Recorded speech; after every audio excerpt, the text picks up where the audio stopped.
Mesdames et messieurs, bonsoir et bienvenue dans l'invité de la rédaction. Les prévisions économiques mondiales pour 2024 inquiètent.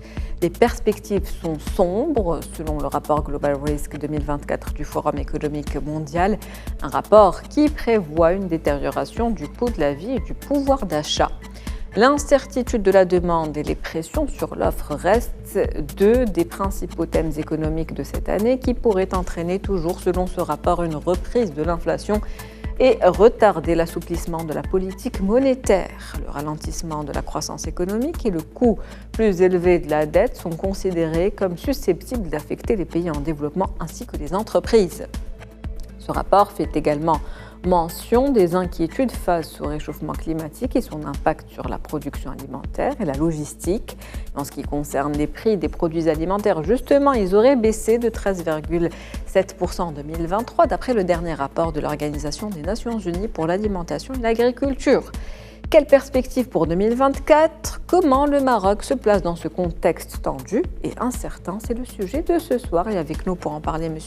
Abdelghani Youmni, vous êtes économiste et spécialiste des politiques publiques. Bonsoir. Bonsoir Madame Hamlichi, merci pour l'invitation. C'est un plaisir de vous avoir avec nous. Et pour le choix de ce sujet. Un sujet vertueux, important. Ouais, passionnel et passionnant. Absolument. Donc commençons par ce rapport qui est assez pessimiste quand on le lit, plus pessimiste en tout cas que celui qui a été publié l'année dernière. Pourquoi ? C'est un rapport pessimiste, mais c'est aussi un rapport très réaliste. Le rapport du Forum économique mondial, fait par 1500 experts mondiaux sur 200 thématiques, et il nous retrace la réalité du monde d'abord sur les 2 années à venir, et puis sur les 10 années jusqu'à 2034. Et ça m'a rappelé un livre qui est sorti en 2020, Le Signe Noir, écrit par Nassim Nicolas Taleb, qui dit que la puissance de l'imprévisible. Il a été écrit en 2020, et depuis 2020, on est dans l'imprévisible. Depuis le Covid. Depuis le Covid, on est dans l'imprévisible, c'est-à-dire que la réalité du monde, de l'économie mondiale, de la géopolitique, de la géoéconomie, de la géostratégie, ressemble énormément aujourd'hui au marché financier. C'est-à-dire que nous sommes dans l'incertain et le volatile. Donc on ne peut pas prédire ce qui va se passer demain. Tout a été démenti. Personne n'attendait d'abord la crise, le conflit en Ukraine avec la Russie, le conflit au Proche-Orient, les séismes, les cyclones. Donc nous sommes dans un monde qui change. Oui, l'inflation est une partie du problème, mais ce n'est pas tout le problème. Mais justement, on parle dans ce rapport d'une flambée du coût de la vie, donc une inflation qui pourrait persister selon le rapport. Qu'en pensez-vous pour 2024 Alors, sur les perspectives ? Il y a 2 choses. Si vous voulez, nous avons, je l'ai dit plusieurs fois, nous avons vécu de manière opulente et gratuite entre 1990 et 2020. La monnaie, il y avait de la monnaie à flot et pas chère. Et puis, nous avons eu aussi la Chine qui a servi de sparadrap à la cherté de vie, qui a permis de réduire la pauvreté. Donc, jusqu'à 2020, on avait une mondialisation pas très heureuse, mais avec moins d'inégalités, moins de pauvreté. La Chine qui est aujourd'hui également impactée. Bien sûr qui est impactée. Mais depuis le retour ou la sortie relative de la crise Covid, nous sommes face à une inflation, mais surtout à la cherté de vie, parce qu'il ne faut pas confondre. Je voudrais que les personnes qui nous regardent sachent que inflation et cherté de vie, ce n'est pas la même chose. Justement, quelle est la différence ? La différence, c'est que comme vous avez une inflation de 10%, les prix augmentent de 10% et s'installent. Ils ne redescendent pas. Ils ne redescendent pas. Et l'année d'après, vous pouvez ne pas avoir d'inflation, 0%. Mais on maintient. Mais on ne revient jamais au prix d'avant. Qui ont déjà augmenté de 10%. Les revenus des ménages, c'est-à-dire nos salaires, ne suivent pas. Et donc, ça effrite, si vous voulez, votre pouvoir d'achat. Parce que ce que vous achetiez hier à 50 coûte aujourd'hui 60, alors que vos revenus n'ont pas changé. Par contre, quand il y a une superposition d'inflation, et c'est là où ça devient dangereux, c'est le cas de l'Égypte, de la Turquie, de Venezuela par exemple, de l'Algérie, le voisin. Donc là, quand vous avez une superposition d'inflation, vous avez une superposition d'appauvrissement. Et là, vous détruisez par exemple votre classe moyenne et vous allez gangréner vos classes populaires qui vont devenir encore plus pauvres. Donc, ce duel de 2 mondialisations, la mondialisation de ce qu'on appelle c'est-à-dire le global nord et la mondialisation du global sud, se battent sur cette thématique qui est le coût de la vie.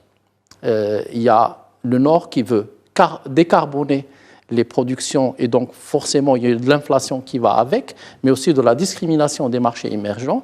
Et puis il y a ce qu'on appelle le Global South qui veut continuer avec la Chine comme locomotive, avec des prix réduits et peut-être avec plus de prospérité pour les pays pauvres, mais avec aussi des profits énormes pour la Chine.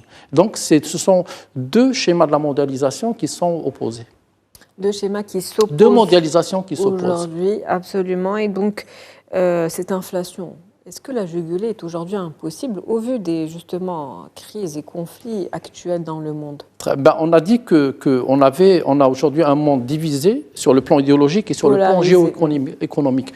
Donc, on ne peut pas prévoir quelle crise on aura demain. Et toutes les crises qu'on aura aujourd'hui, parce que l'inflation, normalement, c'est un phénomène monétaire. Elle ne l'est plus. D'ailleurs, je ne sais pas si vous l'avez remarqué, Mme Khamlichi, qui parle encore des marchés boursiers mondiaux? Personne. Personne depuis 3 ans. Personne. On ne parle plus des bourses. On parle de quoi? On parle des prix des céréales, on parle du prix du pétrole, on parle du prix du gaz. Et aujourd'hui, on a ce qu'on appelle le retour de l'économie réelle sur le terrain. Parce que le combat entre le Nord et le Sud, entre la Chine et les États-Unis, avec l'Europe, il se fait sur l'économie réelle. Donc on a mis de côté les marchés financiers. Aujourd'hui, on se bat sur une guerre sur la production, sur aussi le contrôle des matières premières et matières stratégiques. Dans cette guerre dont vous parlez aujourd'hui, où se placent les pays en développement? Alors, les pays en développement, ça dépend lesquels, parce que sur cette transformation du monde, où l'intelligence artificielle sera aussi omniprésente, il y aura des gagnants et des perdants. Moi, je pense que les pays en développement, ça dépend lesquels.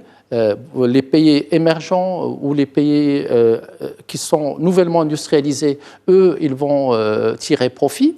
Des pays comme le Maroc peut tirer profit, contrairement à d'autres pays, puisque le Maroc a installé toutes les infrastructures des télécommunications, les infrastructures routières, il a réformé son économie, il a réformé son institution, et il est devenu une plateforme prête pour le développement. Maintenant, il y a le capital humain qui doit suivre, mais les pays en développement, comme les pays africains, malheureusement, les pays de l'Afrique noire, de l'Afrique de l'Ouest, de l'Afrique centrale, ils vont être les oublier, premièrement, parce que les investissements publics de demain demanderont beaucoup d'argent, et eux, ils ne l'ont pas.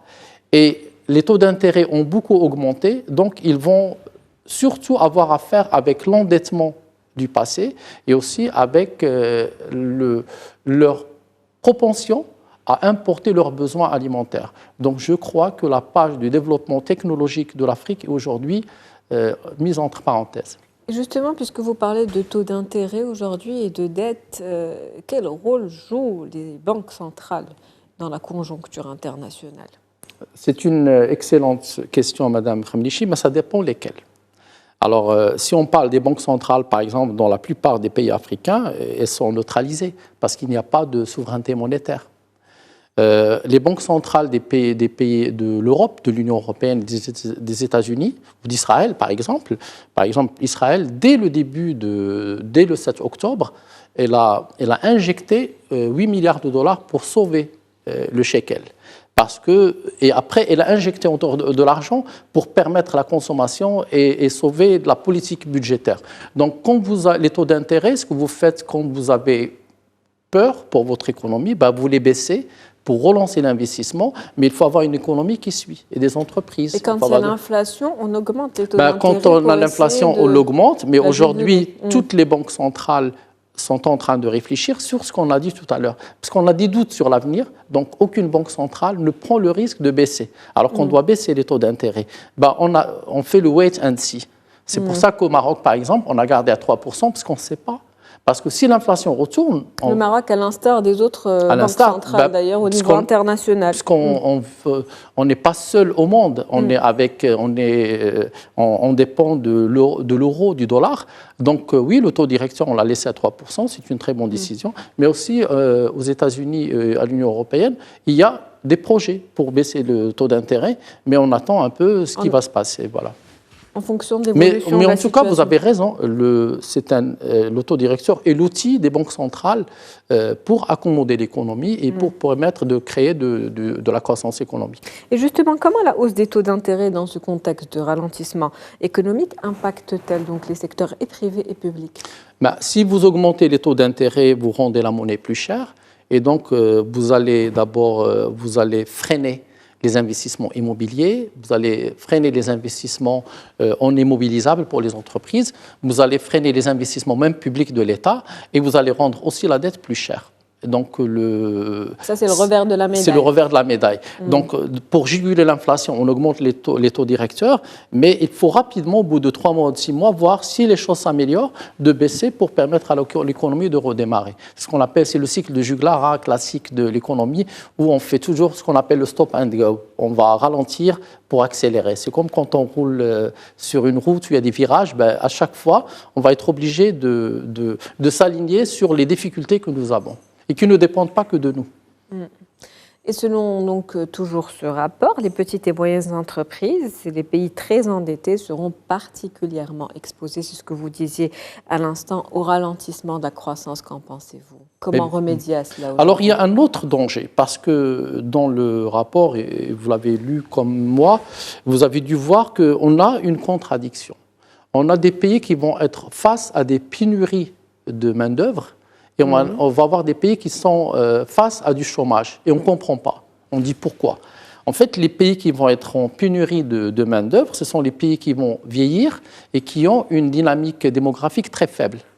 L'Europe, ce nord, c'est-à-dire, et puis ce global nord. Et puis vous avez les pays du sud, comme en Afrique, on a une dynamique démographique qui est très accélérée, on est très jeune, mais nous n'avons pas des perspectives d'emploi parce que nos entreprises ne sont pas dans l'innovation.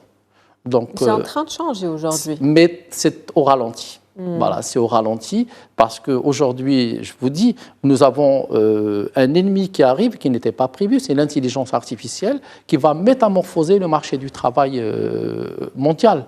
Et donc, on a des changements, donc il faut s'adapter. Et moi, je vous ai dit tout à l'heure que le Maroc est très bien placé pour accompagner si on réforme notre système d'éducation et de formation professionnelle. Aujourd'hui, il y a beaucoup de choses qui se font au Maroc, notamment pour l'intelligence artificielle. Il y a des écoles spécialisées pour les métiers d'avenir, parce qu'on le sait qu'il y aura des métiers qui vont disparaître et d'autres qui vont apparaître. Donc, il faut s'adapter et au plus tôt. Et vous avez vu aussi que dans ce rapport, on parle des métiers de demain. Et dans les métiers de demain, il y a beaucoup de métiers qui sont liés au numérique, aux énergies renouvelables, au big data, à cette révolution, à l'intelligence artificielle, puis il y a des métiers qui vont disparaître. Et ça parle aussi du danger de l'intelligence artificielle. Et ça parle du danger de l'intelligence artificielle, ça parle aussi du danger si vous voulez, d'abord un danger sur la démocratie mondiale, parce que les réseaux sociaux commencent en partie à contrôler l'information et ça parle beaucoup de désinformation. Absolument. Bien sûr qu'il y a le numérique dans l'économie, il faut prendre la part positive. Il faut peser ce qu'on appelle le coût-bénéfice de l'intelligence artificielle et du numérique. Il faut prendre la partie positive, mais de toute façon, elle est là, elle va transformer nos vies, elle va transformer nos modes de gouvernance et nos modes de production. Comme vous le dites, elle est déjà là. Et puisque vous parlez des réseaux sociaux, parlons de cet autre risque qui est la polarisation des sociétés qui a été mentionnée dans ce rapport. Quel danger pour vous aujourd'hui, en 2024, sachant que les projections du rapport parlent de 2026 également en 2030 pendant 10 ans, quoi. Franchement, moi, chaque année, j'essaie de lire ce rapport du Forum économique mondial et c'est la première fois où il est globalisant, où il traite de tous les dossiers et tous les sujets. Et c'est vrai qu'il y a un phénomène qu'on remarque de la polarisation des sociétés. Alors, chez nous, c'est la polarisation des sociétés, c'est-à-dire qu'on a des communautés numériques qui peuvent apparaître et qui pensent différemment, mais aussi on a une polarisation des sociétés dans les sociétés occidentales qu'on appelle entre parenthèses le communautarisme, c'est-à-dire qu'on va avoir des États-nations avec diverses communautés. Et ça peut être dangereux pour l'avenir du développement et pour la cohésion de la nation, et ça aussi c'est dit dans le rapport, c'est-à-dire que la cohésion des nations peut être mise en difficulté si la polarisation est extrême. Et donc, c'est pour ça qu'il faut revenir à des États-nations qui sont plus solidaires et plus soudés. Et coexister ensemble, bien évidemment. Maintenant, revenons toujours à ces prix et parlons de l'alimentation et de ce dernier rapport de la FAO qui parle d'une baisse des prix en 2023 qui frôle les 14%, 13,7% exactement. Est-ce qu'on peut être plus optimiste par rapport à cela? Moi, je le suis. Je pense que oui, il y a une décrue de l'inflation mondiale. Et c'est vrai qu'il y a un risque, mais on ne sait pas, parce qu'on ne sait pas le calculer. Mais aujourd'hui, il y a une décrue. Cette décrue, c'est très simple. Elle est liée au kilowattheure mondial qui a baissé. Elle est liée à la tonne de gaz qui a baissé. Elle est liée au prix du baril de pétrole qui a baissé. Elle est liée au coût du fret qui a baissé. Elle est liée aussi, si vous voulez, au coût de l'énergie globalement qui a baissé. Et ça, c'est des perspectives positives. Et puis les céréales qui aujourd'hui voyagent d'un pays à un autre parce que l'alimentation aujourd'hui est devenue mondiale. Donc on dépend les uns des autres. Oui, aujourd'hui il y a une décrue, il y a une baisse de l'inflation. Mais je vous dis, les prix qu'on a eus hier restent en place. Absolument, voilà. On retiendra donc ça et qu'il faut adapter le niveau de vie des citoyens pour qu'il n'y ait plus cette cherté de la vie. Donc plusieurs coups durs se sont succédés depuis 2020, vous le disiez tout à l'heure, il y a eu la pandémie de Covid-19, ensuite il y a eu la guerre en Ukraine qui avait augmenté les prix des céréales. Aujourd'hui on a ce conflit et donc cette guerre au Proche-Orient et donc le trafic maritime qui est impacté avec cette crise en mer Rouge, sachant que 15% du commerce mondial passe par cette zone-là, 40% du commerce entre l'Europe et l'Asie. Donc quel impact aujourd'hui ?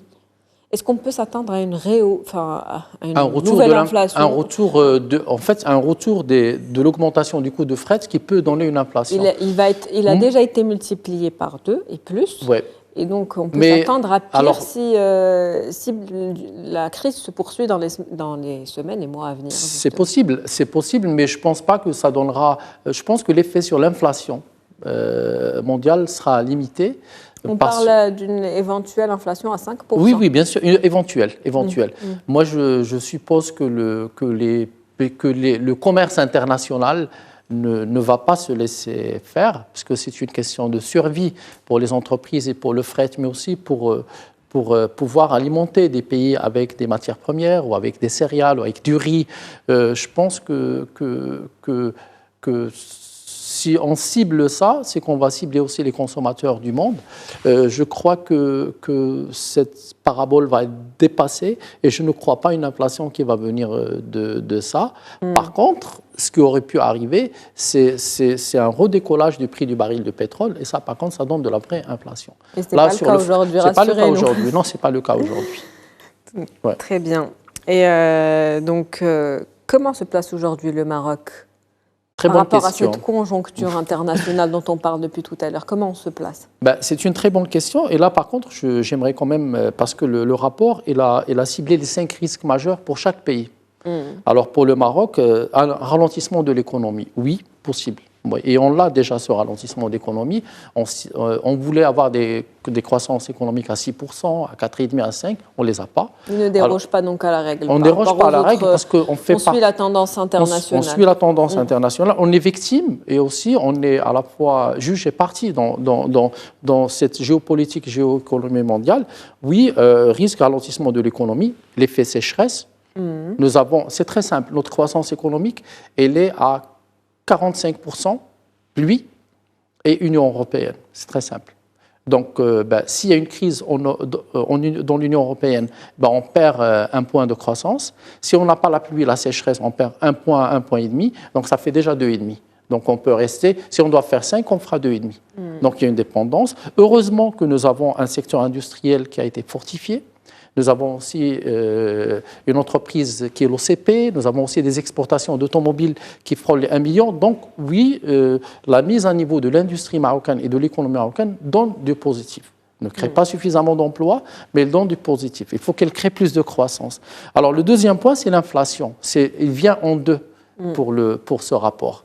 Donc là, par contre, il faudrait faire des efforts parce que nous ne sommes pas un pays inflationniste et nos populations ne peuvent pas supporter l'inflation. Il faut tout faire pour qu'on ne devienne pas un pays inflationniste. Il faut qu'on reste autour de 4%.